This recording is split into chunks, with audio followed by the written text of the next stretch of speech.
Number 7. Audi RS3. Of course, the newest 5-cylinder on this list is found in the Audi RS3, and as the world moves towards electrification, it's possible that this time is the last one produced by Audi or the matter any manufacturer.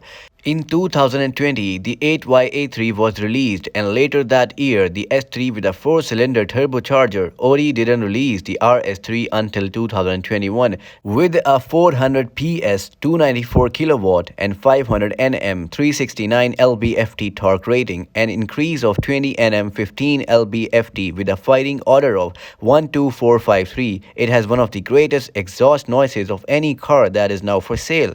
Its roots may be found in the 2009 Audi TT RS, the first contemporary Audi with an inline-five, and in some situations you can even mistake it for the V10 of its Audi sibling, the R8. Performance in 3.8 seconds, you can go from 0 to 62 miles per hour.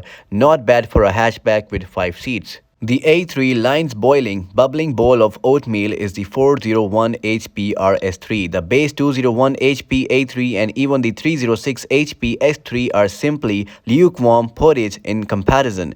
Along with its remarkable herd of horses, the RS3's turbocharged 2.5-liter 5-cylinder engine pushes out 369 pound-feet of heat and transfers it to all four wheels from a snappy shifting 7-speed dual-clutch automatic. And Audi's Quattro all-wheel drive system, the RS3 exudes a strong sense of batty boy attitude in its outward styling, interior arrangement, and aerodynamic features. The RS3's excellent acceleration, deceleration, agility, stability, and driving thrill supports its unmistakable message.